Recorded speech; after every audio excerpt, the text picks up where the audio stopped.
Season 11 hasn't disappointed with the tank balance changes. We were already in a pretty diverse meta, and this patch has undeniably made every tank buffed reasonably better. On top of that, we got some crazy adjustments to some of the most impactful DPS. Sojourn losing a lot of her burst, Cassidy getting his flashbang back, and Symmetra getting a health buff. Lots of different comps are viable, but there can only be so many S tier tanks. So let's get into the tier list, starting at D tier. Even though he got a lot better following the tank passive upgrade, Roadhog is once again stuck down here. Decreased headshot damage taken and the regen passive healing him based on max health was a really good buff for the hardest feeding tank in the game, but now that he's gotten a double nerf to both his max health and his healing damage reduction, it's not going to be as easy to tank frontline anymore. The difference between 50% and 40% is massive. Orissa's Fortify is broken at 50 and killable at 40, and the same applies for Roadhog. This isn't even the only recent nerf he's gotten, since his total self-heal and healing resource regen got reduced shortly after the mid-season 10 patch. Now you can straight up die through your healing, but more importantly, it's much easier to poke you out. It takes a long time to regenerate all your resources, especially now that you can only hope to barely survive if you try to kite back from the enemy team chasing you. He's not F tier since that headshot reduction is really big in reducing burst damage. Just make sure you're hitting your hooks and have cover nearby to avoid getting beamed out of the fight as soon as you peek. If you're looking to rank up on your favorite heroes, check out the link in the description below to get access to a Game Leap membership. There are tons of guides and courses that can level up your game and help you get better, faster. Make sure to check it out and enjoy the video. Moving up to C tier, it's Doomfist. Dealing half damage into armor has really affected his poke game. Every other dive tank is now much better at handling frontline, even Wrecking Ball with his pile driver. Bursting squishies has always been a decent option for Doom, but with Cassidy and Echo being such solid options recently, more than half the enemy team can be completely unkillable for you, and the new hindering flashbang is even better at farming Doom. He's not even that much better than Roadhog, but he's only dealing half damage into armor. Roadhog is fair game for his damage and rocket punch stun. Hitting team-wide slams and dodging abilities for constant pressure can make for some really high value, but it's just way too inconsistent. Some games you pretty much have to stay on the run to avoid dying, so you can't even make any aggressive space-taking plays. Not having armor yourself means that even the weaker DPS dispatch farm you. It's a really spammy meta, and Doom just can't do enough to contribute.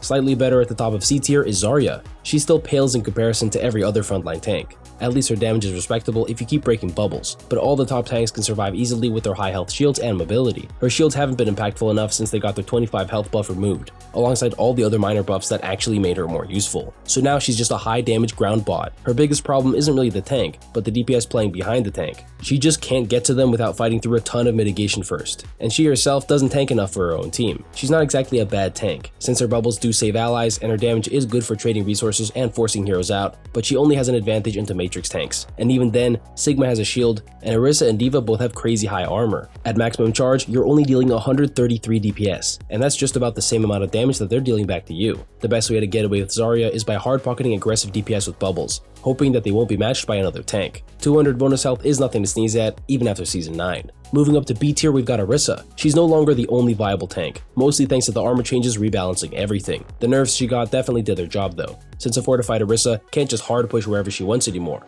This patch, she got her javelin spin cooldown reduced, but it's still 1 second more than it was when she was beyond broken. Forcing her cooldowns actually matters now, but with so much armor, even the reduced fortified duration and increased spin cooldown doesn't make her easy to remove from the fight, and she can still spam hard the entire time with no fall off. All in all, she's hard to kill and does a good job at trading resources, but the only way she can reliably take space for her team is by dealing damage. And now that she deals a maximum of 80 DPS against armor, it's not very effective, even if she can tank a crazy amount on her own. The better tanks right now can either deal more consistent damage to tanks and or squishies, or shield up their team. Javelin spin isn't what you want when setting up your DPS. Next in B tier is Wrecking Ball. He is still the most unique tank, and it makes him a lot harder to play. But now that his pile driver is a lot better, he has way more options for trading resources and forcing the objective. Slamming, booping, and spamming from anywhere on the map is pretty hard to deal with unless you have the CC to match him and the damage to kill him. But on the other hand, making a single rotation mistake or missing a grappler slam totally messes up your fight. He's also pretty map dependent. If you can't set up from behind the enemy team, you're going to be taking way too much damage to follow up on your own engages. His abilities and ultimate are really good. Sharing your shields doesn't matter too much, but his damage, knockbacks, and knockups are all high impact when you can keep them consistent. He's not exactly high risk, high reward, but if you miss your abilities or can't get a clean setup, you're better off playing Winston for the simple bubble dive. Now for A tier, starting with the mega buffed Junker Queen. Based off just how much she's been improved lately, she deserves a higher rank, but utility-wise, Commanding Shout just isn't strong enough. It's great for Queen herself, but the 50 overhealth and speed it gives allies only lasts for 3 seconds, and that's the only help she gives allies besides killing enemies for them. Now that her knife is better at pulling in tanks, she can at least help farm the enemy tank, and she's got high damage on her abilities. But 50% damage into armor is just such a burden to deal with for a tank. If you can't break armor personally, you have to support your team massively by setting them up. And although Chromatic Shout is good, the other top tanks just have way better space-taking abilities. But even though she's not racing ahead of the other tanks in viability, just her knife upgrade makes her a lot more competitive with them. The gap has definitely closed, and if your knife aim is on point, you can even easily beat some of your counters. Moving on to Reinhardt, he got a second hand buff this patch now that Kiriko can't Suzu shatter targets anymore. It's finally back to being a dangerous ultimate. Even though Reinhardt hasn't always been a viable tank, his Earth Shatter is one of the most clutch ults in the game. Overwatch 2 removed a lot of shields, but also introduced Kiriko and her Suzu. But now that it's no longer a problem, Shatter is back to being almost a free win. If the enemy team doesn't respect it, you can down at least half the enemy team with little to no setup at all. Rein is also perfectly suited for the old armor comeback. His 100 damage swings and 120 damage fire strikes practically ignore armor, so he's massively improved in the tank head-to-head, especially with his own 300 armor. If he wasn't so reliant on Lucio, he'd easily be S tier. But who knows, now that Symmetra's back to being a top tier brawl hero with 275 HP, Rein Sim Lucio could be the must-pick meta comp everyone's sleeping on. Halfway through with A tier, next up is D.Va. Even though she's gotten minor upgrades, she's pretty much the best counter-pick tank. Defense matrix, shotgun damage, heavy armor, and high mobility. She's got something for everyone. In this patch, she's even better at killing DPS and supports. It's really hard to see her as a meta pick, but as always, she can overcome almost any matchup with skill and mechanics. Defense Matrix is amazing defensive utility, so the only thing she's lacking is a powerful ultimate. Self-destruct just doesn't have the lasting impact that seemingly every other tank has. And although D.Va's neutral is insanely effective and flexible, it's really tough to not have that fight-winning tank ultimate to really take home the objective. But still, she's firmly an A tier. That's just how good her damage and defenses are, and now that she can one-shot squishies even faster, you can even set up for picks with her. Not bad for the eternal off-tank. And to finish off A tier, it's Winston at the top. He's been the best dive pick since the armor switch. He can even throw hands with the best frontline tanks thanks to his armor-piercing damage. That makes him the most viable dive tank by far. And as long as there's high ground to contest, he's always useful. Still, he's not easy to get max value out of, but he has all the abilities he needs to contest any situation. His bubble will almost always be useful, whether it's splitting the supports or just blocking damage from your frontline like a Sigma shield. It can set up a dive or counter one and even shield your team during rotation. Thanks to his 40 meter secondary fire, he can have an impact from anywhere on the map, so there's not as much stress to get maximum value out of every bubble. Although right now, it's not the best meta for him. His bubble may be effective, but there's a lot of spam and burst in the game right now, and the top 3 tanks can all bully him out of the fight with their burst and utility, and that's not even considering the top tier DPS. Cassidy alone can melt his bubble, and his new flashbang is lethal. 1.2 seconds is a lot of time to be 50% slowed and mobility silenced. But either way, he's a solid A tier tank. He's not always ideal, but if you're good enough with your movement and setups, you can tear the enemy team apart with decent bubble usage and just plain old staying alive. Finally onto S tier with the 3 champions of frontlining. First up is Sigma, the most consistent and easiest to pull off. He and Rein are the best tanks for breaking armor, and Sigma can actually deal consistent damage at range. He's pretty much the best tank for dealing damage pre-fight, poking heroes out without actually committing. He would be the number 1 in S tier if he could contest Pharah and Echo easier, but defensively, his shield and grasp make him hard to force out too.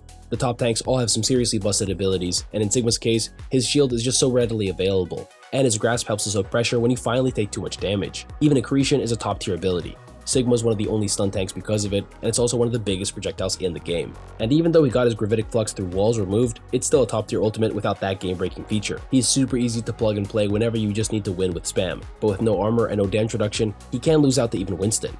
But thanks to the latest armor changes, that matchup has gotten a lot better. But despite that, Ramattra is a simple answer for matching his shield with an even better one and then punching right through the grasp. Second in S tier, Ram is once again a super chill default pick that has everything he needs to trade damage with the front line, block it for his team, and then set up pick potential with his slow and piercing punches. Just like Junker Queen, he's gotten a lot better over time with his abilities slowly getting tuned up. Orisa may have disappeared from the meta, but her unending cooldown cycle lives on. Ram can keep shielding and forming forever unless you keep pelting him with damage the entire time. And against 75% damage reduced and a fat stack of armor for every form, it's up to you as the Ram if you're gonna let yourself die or not. And unlike other brawl heavy heroes, Ram doesn't have to push in. Even his punches have great range, so just playing corners make him insanely hard to deal with. But when it comes to the number 1 spot, the dust has finally settled. Mauga just has too many broken abilities to not be number 1 right now, and his overdrive takes the center stage. It's impossible to fight a team with overdrive. Besides the free 30% damage reduction, the only option you have is blocking the lifesteal damage with shields, but Mauga's range is so good that he can force the enemy tank abilities from a super safe distance. His spam is great, his hit scan damage is amazing, and just applying his burn alone is great for pressuring enemies away. That hit scan beaming damage is what makes him so effective against flyers like Echo and Pharah, who are used to being untouchable by tanks. And good luck trying to punish bad positioning when he can just run back to safety with 50% damage resistance. It's a super spammy meta, and Mauga both contributes to it and can easily kite away from it. Sigma and Ram don't actually have the worst matchup into him. They can block his lifesteal after all. But in the long fight, Mauga comes out on top. As soon as any defensive abilities are used, overdrive trumps everything else. not because Malga himself is so unbeatable, but because lifesteal and damage reduction on anyone except tanks is impossible to deal with. That's it for the tank tier list for Season 11. Thanks for watching, and I'll see you guys next time.